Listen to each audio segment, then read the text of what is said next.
Sin miedo a comprometerse, una conferencia impartida por Monseñor José Ignacio Munilla a jóvenes de la diócesis de Alcalá de Henares en el Obispado de Alicante el 10 de agosto de 2024.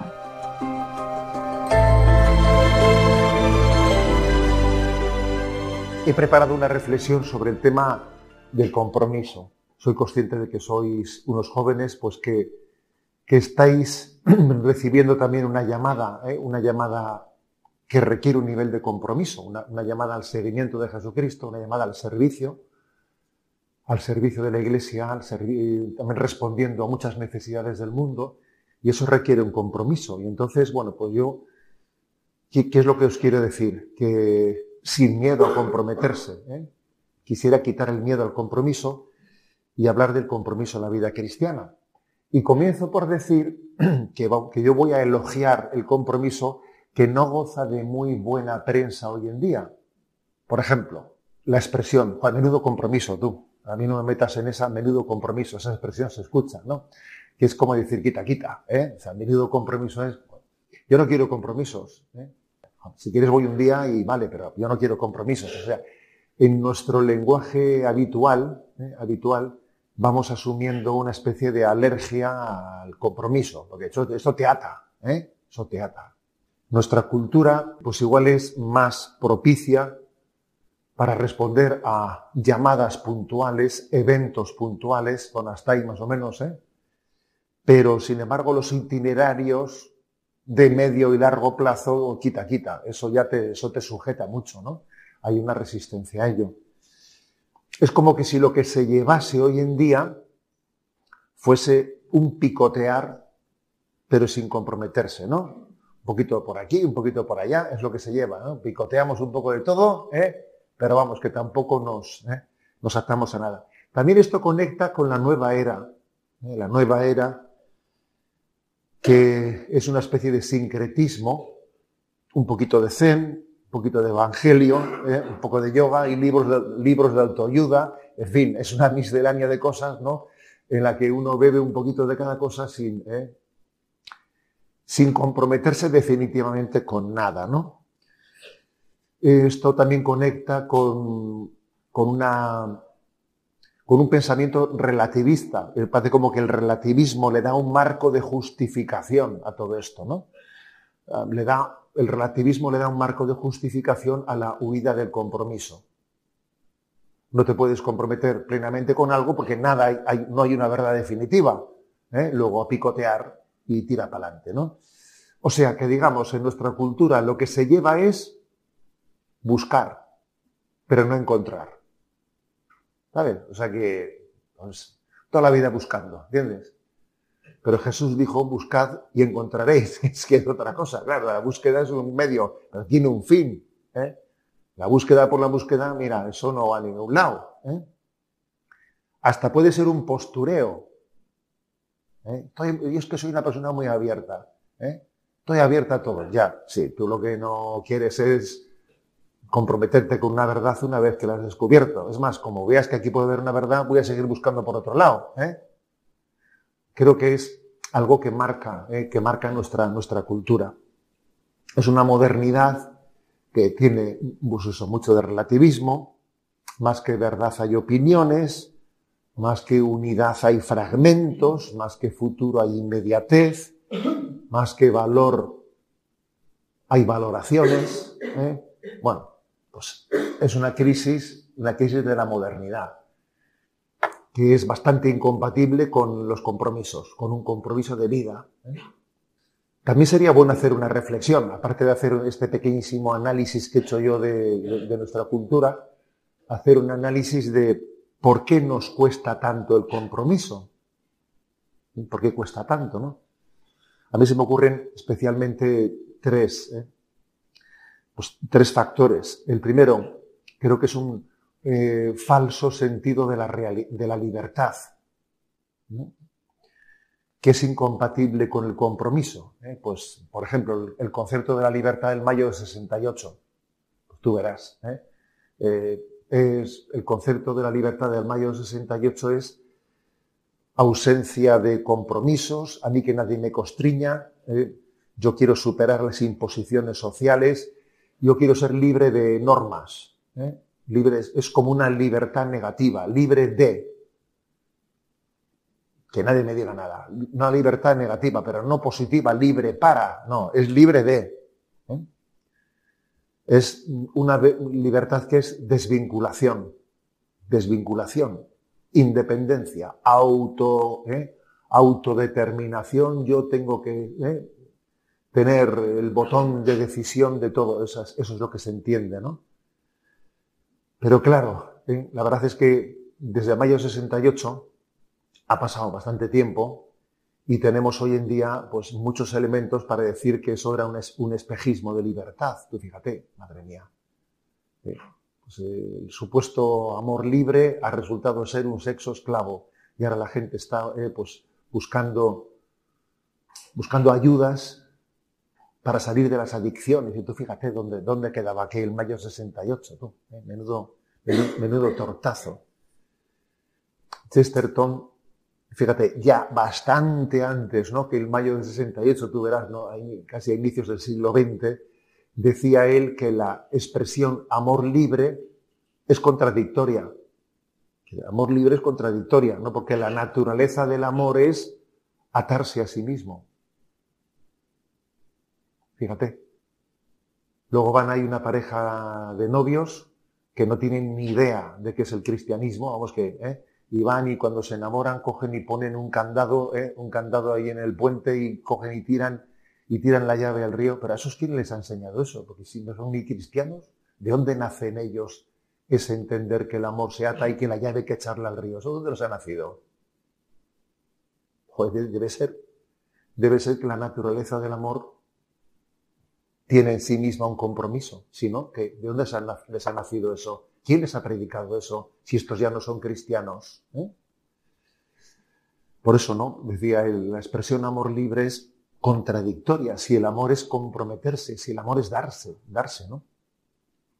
Otra expresión de Chesterton, así que es muy, muy provocativa, ¿no?, y de esas que hace pensar. Dice Chesterton: ¿por qué todos los tontos del mundo piensan que solo somos libres cuando desobedecemos? A ver, casi hemos asumido que yo soy libre para desobedecer. Joder, ¿por qué no piensas que eres libre para obedecer? ¿Dónde te han metido ese gol a ti? O es que es un chico muy libre, pues hace lo que... Pues es un espíritu indómito, ¿así? O sea, hemos de alguna manera, ¿no?, ligado el concepto de la libertad con que uno se desvincule. Y obviamente nos metemos un gol en propia meta, asumiendo, ¿no?, ese parámetro. De hecho, y continúo con Chesterton, ¿no?, él dice que la mayor muestra de libertad que puede existir es obligarte a ti mismo, comprometerte. Esa es la mayor muestra de libertad. Entonces, decía, ¿no?, que el primer obstáculo para entender lo que es el compromiso es el falso sentido de la libertad, un concepto equivocado de la libertad, ¿no? Porque lo cierto es que sin el compromiso, la vocación al amor queda descarrilada, se descarrila. Tú tienes una vocación al amor que se queda descarrilada. Y es que el amor es algo más que un sentimiento, que un instinto, ¿no? En su esencia, el amor es entrega, es donación, es compromiso. Vamos, que decirle a una persona: cariño, yo te quiero mucho, pero no quiero compromisos. Vamos a ver, pues es que nos estamos engañando completamente, ¿no? En definitiva, que la libertad no es la ausencia de compromisos, sino que es la habilidad de discernir y comprometerme yo mismo en lo que es lo mejor para mí y para los demás, para el bien común. Repito, la libertad no es ausencia de compromisos, sino la capacidad de discernir y de comprometerme con lo que es bueno, con el bien común. Capacidad de discernir y de comprometerme. Luego hay que desenmascarar, ¿no?, un concepto de falsa libertad. Eso yo creo que en nuestra manera de pensar, cuando escuchamos, ¿no?, pues, discursos, cuando vemos formas de expresiones, valores inherentes, hay que decir, aquí hay un falso concepto de libertad que lo está contaminando todo. El segundo elemento, ¿no?, que puede dificultar, primero he dicho falso sentido de la libertad, el segundo, el miedo a nuestra incapacidad. Porque claro, para comprometerse parece que hay que tener un cierto nivel de seguridad. Si yo me siento absolutamente inseguro, ¿a dónde voy yo comprometiéndome? Y esto, a veces también esto es miedo al ridículo, miedo al fracaso, miedo a mi impotencia, que yo tendría que estar mucho mejor formado. Con este nivel de formación que tengo, ¿a dónde voy a comprometerme? O sea, los miedos. Esto no es nuevo, ¿sabéis? No es nuevo. Uno se acerca a la Sagrada Escritura y en la Sagrada Escritura esto es casi, yo diría que es un clásico. Un clásico en todos los que han sido llamados por Dios, que se sentían inseguros. Por ejemplo, Moisés, fíjate tú, Moisés, que nosotros le pintamos a Moisés cuando pues viene la estatua del Moisés, claro, y de repente tiene la Miguel Ángel, etcétera, pues le ven con una recidumbre que dice, joder, pues parece un Sandokan, yo qué sé, ¿no? Pues un Superman. Pero tú lees la Sagrada Escritura y Moisés se sentía absolutamente frágil, ¿no? Dice Éxodo 4:10, pero Moisés dijo al Señor, por favor, Señor mío, yo nunca he sido un hombre con facilidad de palabra, ni siquiera después de que tú has hablado con tu siervo, que soy torpe de boca y de lengua. Parece ser que Moisés echó mano de su hermano Aarón para poder hablar en público, porque él podía ser tartamudo, no se expresaba bien, entonces necesitaba a alguien que, más inseguridad, pues quiere decir que todo eso le podía dar una gran inseguridad. Y él la esgrime delante del Señor. Y dice, por favor, Señor, que ya sabes que yo nunca he sido un hombre con facilidad de palabra, ¿no? Y sin embargo dice, yo te elegiré a ti para que liberes a mi pueblo, ¿no?, de la esclavitud de Egipto. Eso impresiona. Impresiona.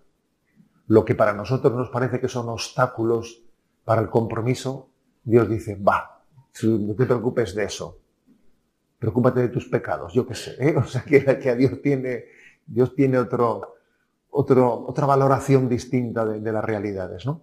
Por ejemplo, Jeremías, el capítulo 1, cuando habla de la vocación de Jeremías, ¿no? El Señor me dirigió la palabra. Antes de formarte en el vientre, te elegí.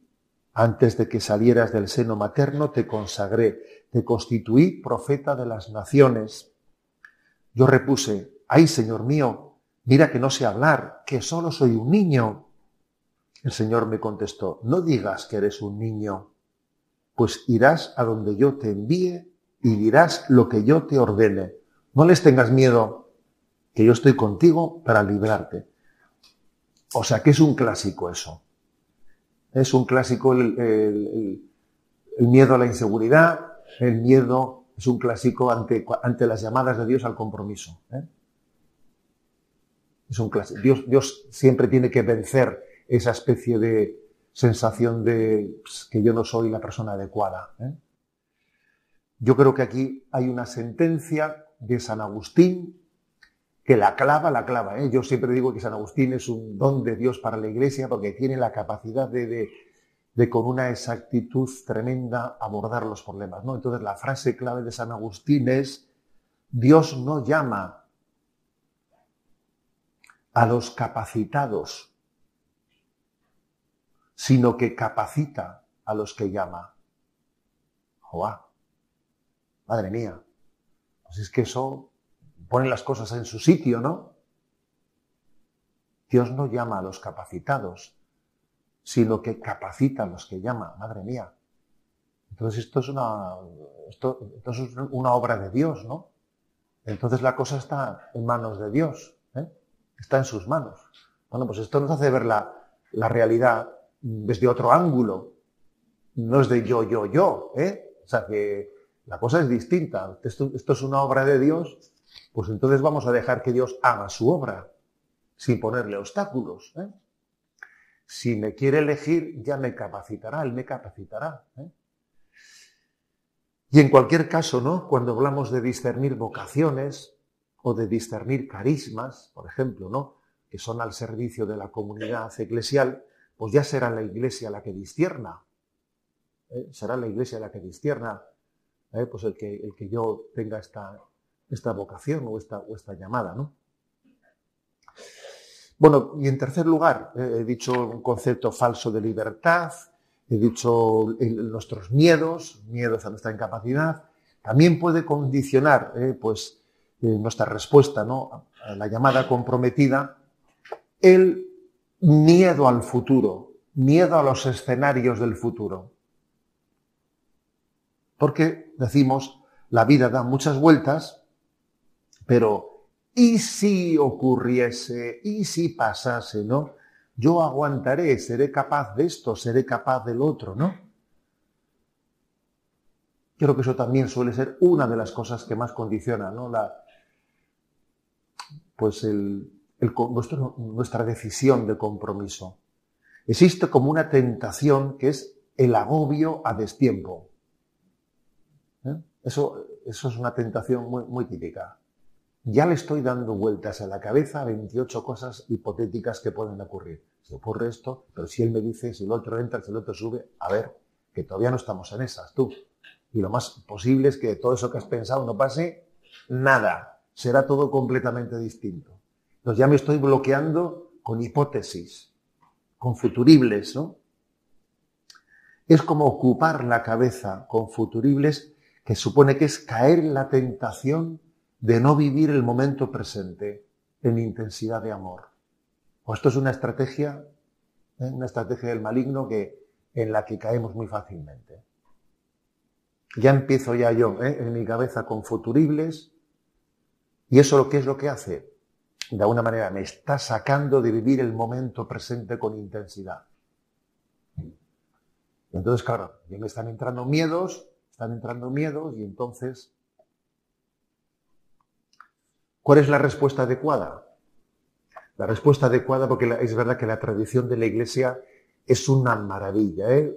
Si conociésemos, ¿no? Pues, con mayor profundidad la historia de la espiritualidad en la tradición de la Iglesia, sería una maravilla, ¿no? Y entonces yo creo que la respuesta adecuada a esto está en lo que San Juan 23 decía, en el solo por hoy. Oye, mira, yo solo por hoy, que también es la filosofía de Alcohólicos Anónimos, de mucha gente que lucha y dice, mira, yo solo por hoy voy a ser fiel.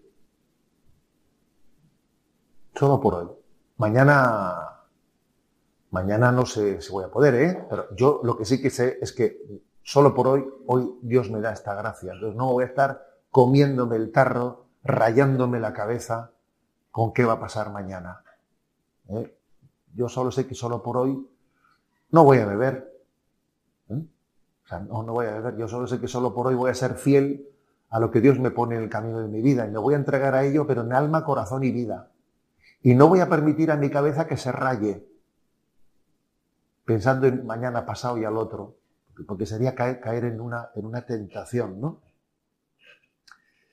Y esto nos permite madurar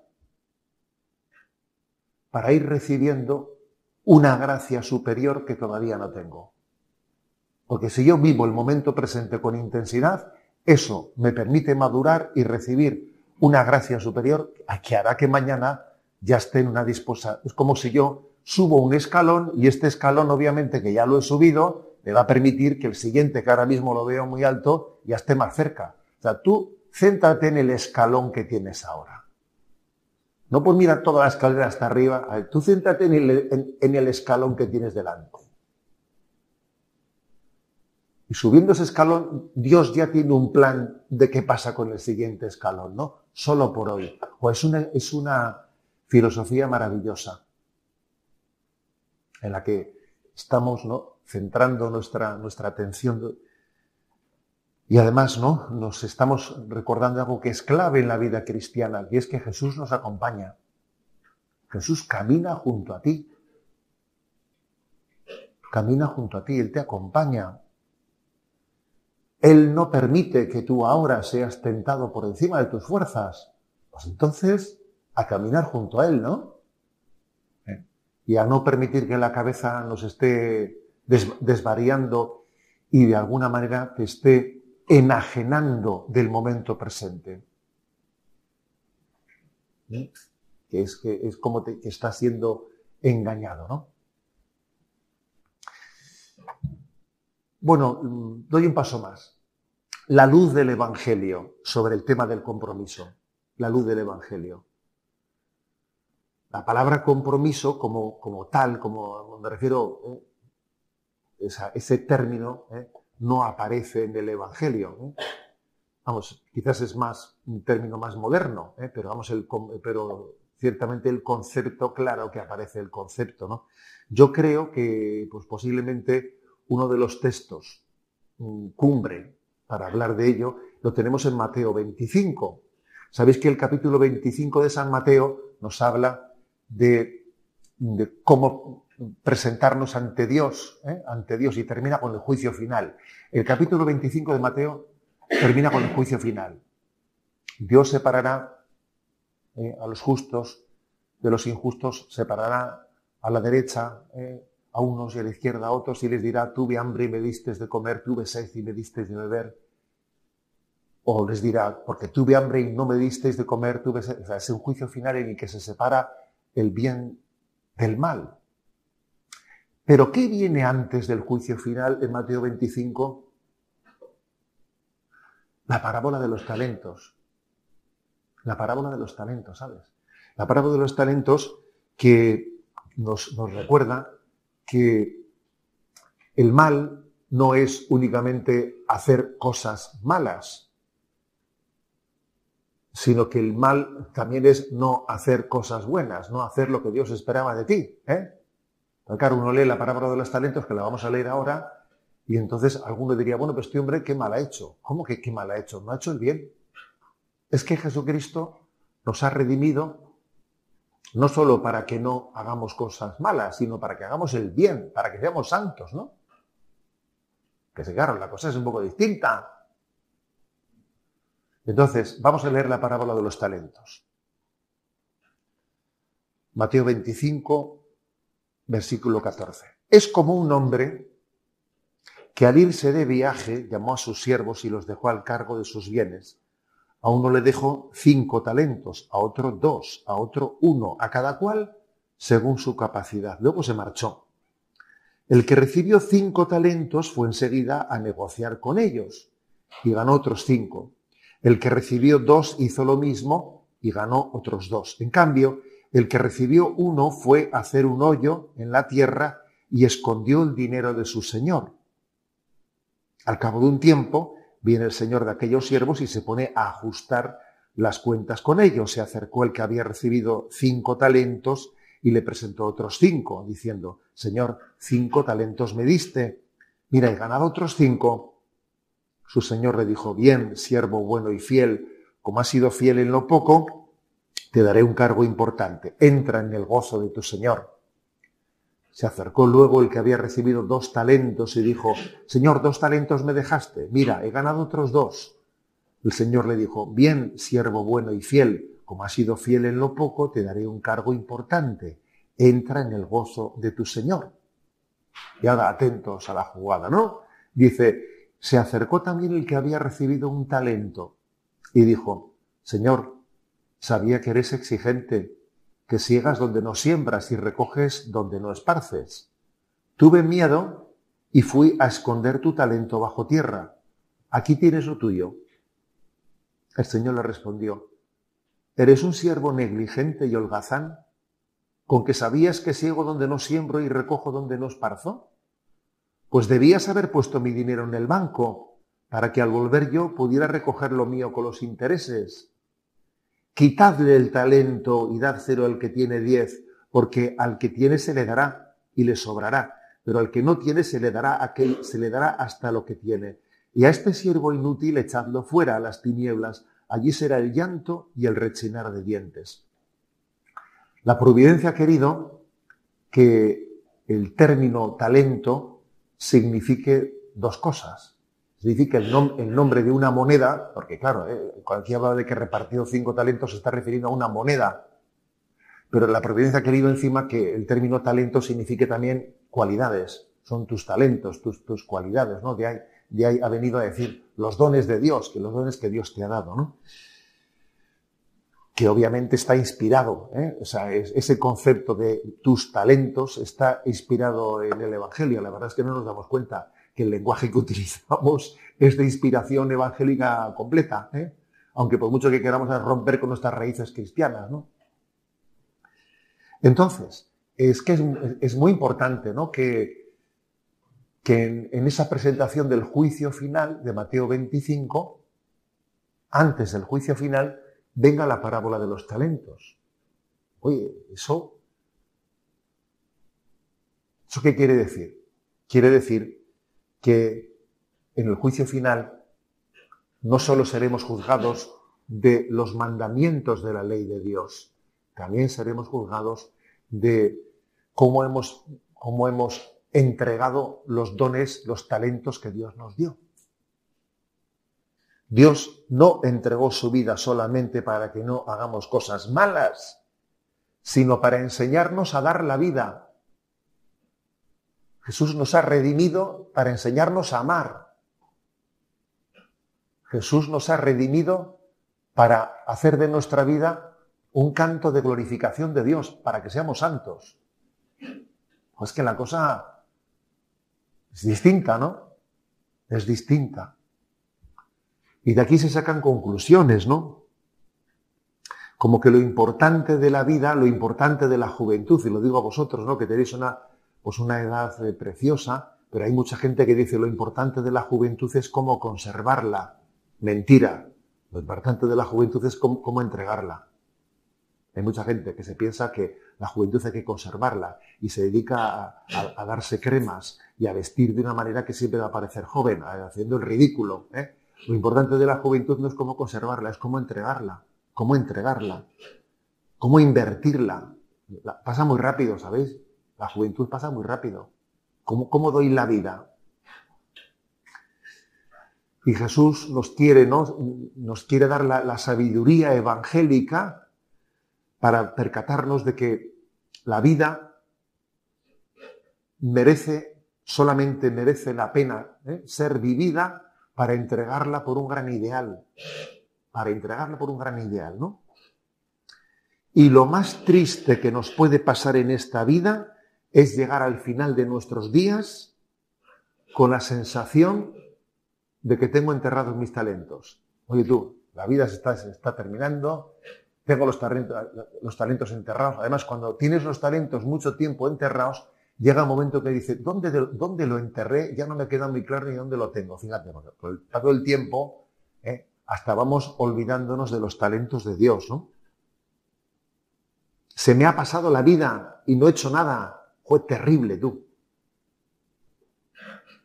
Se me ha escapado la vida sin enterarme, mirándome al espejo todo el día. Oye, qué duro. ¿Eso puede pasar? Claro que puede pasar.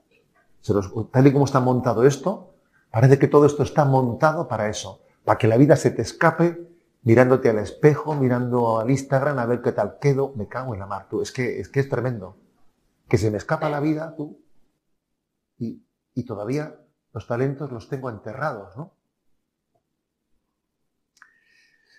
Entonces, siguiendo la lógica evangélica, decía que el capítulo 25 de Mateo es como para que hagamos de él pues una lectura profunda, ¿no? Lo último del capítulo de San Mateo es el juicio final.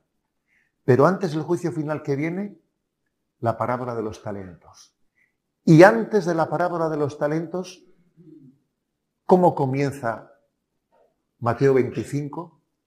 Con la parábola de las 10 vírgenes que esperan la llegada del esposo. Así es el capítulo 25 de Mateo.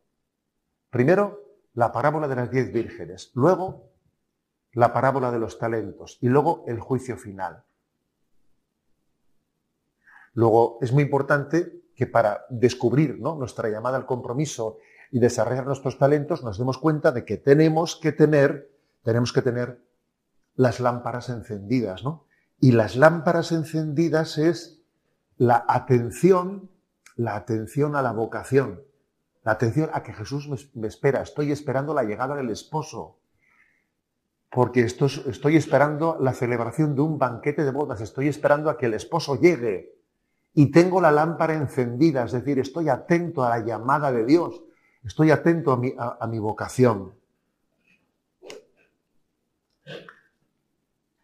O sea que el compromiso de vida es la atención a Jesucristo. ¿A qué me pide?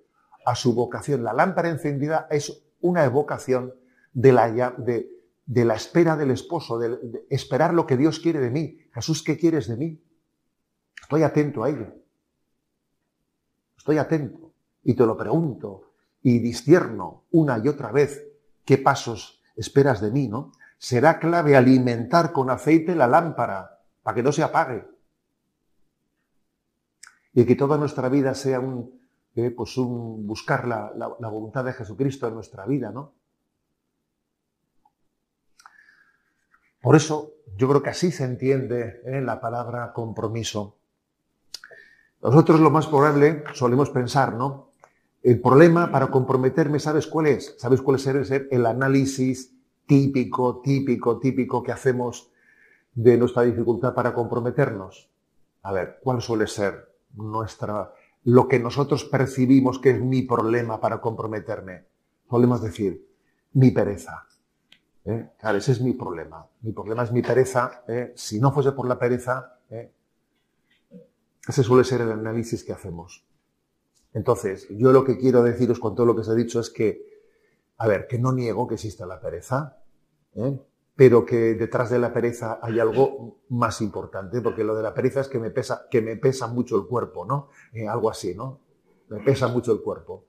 Pero detrás de la pereza hay algo mucho más determinante, que es lo que llamamos en teología espiritual la acedia, es decir, el enfriamiento de la fe, esperanza y caridad. Eso sí que es un problema, ¿sabes?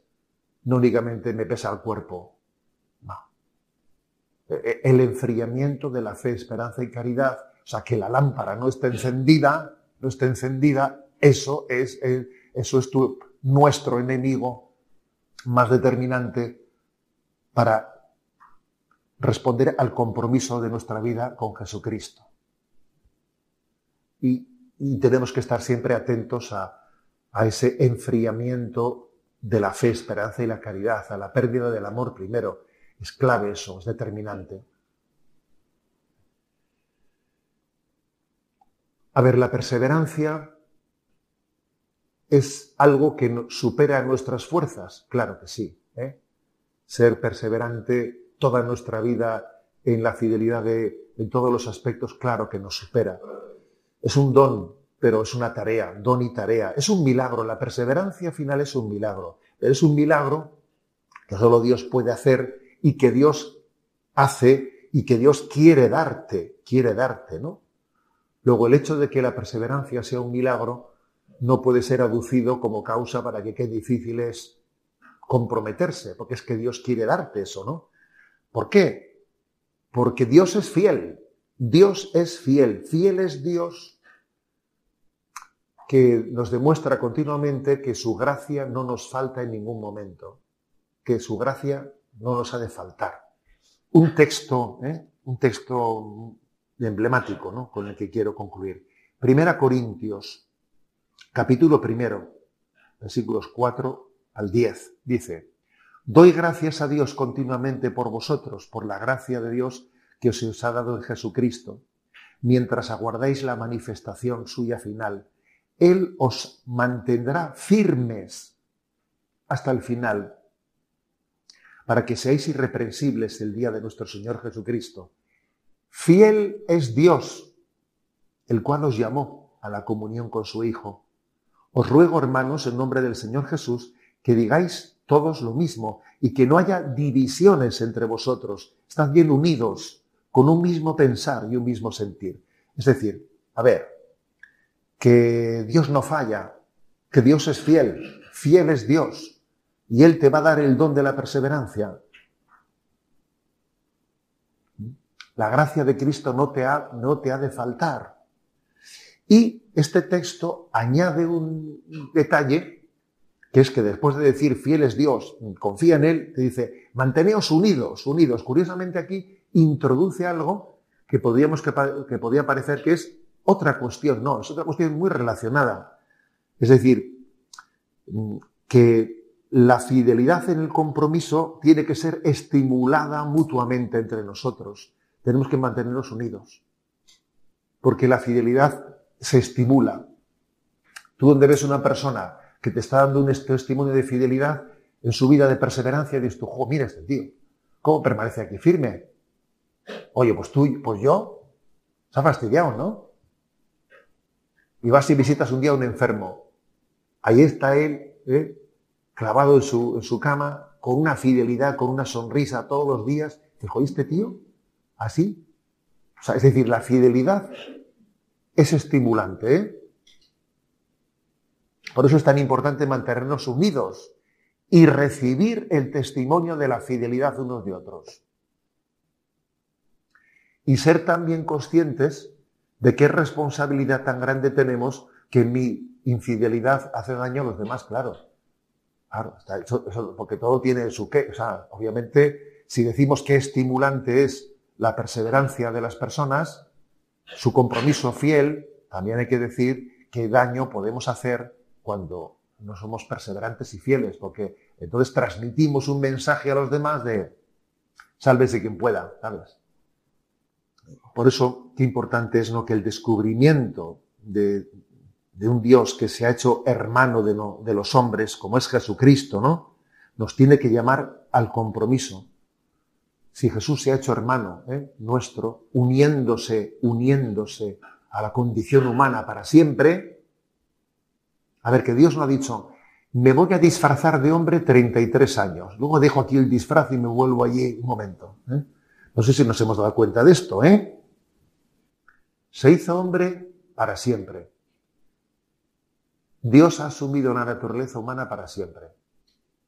Es un detalle, Es un detalle. O sea, la perseverancia y el compromiso de Dios de estar siempre con nosotros es definitivo. Entonces, pues ese es nuestro modelo.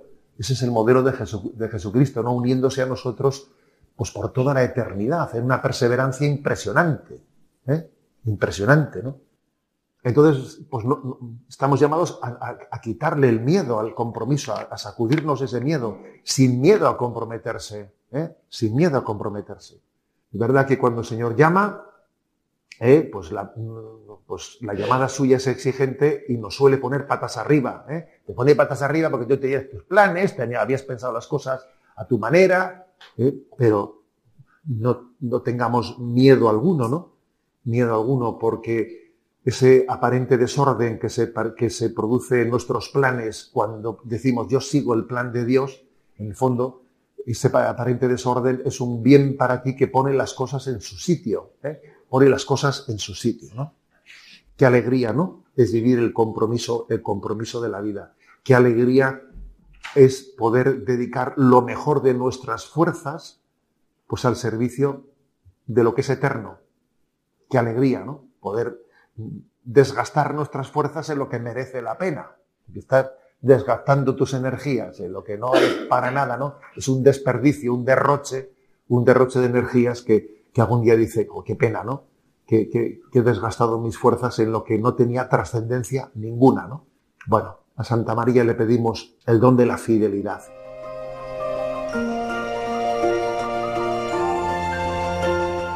Así finaliza en Radio María esta charla de Monseñor José Ignacio Munilla, impartida a jóvenes de la diócesis de Alcalá de Henares en el Obispado de Alicante el 10 de agosto de 2024, con el título Sin miedo a comprometerse.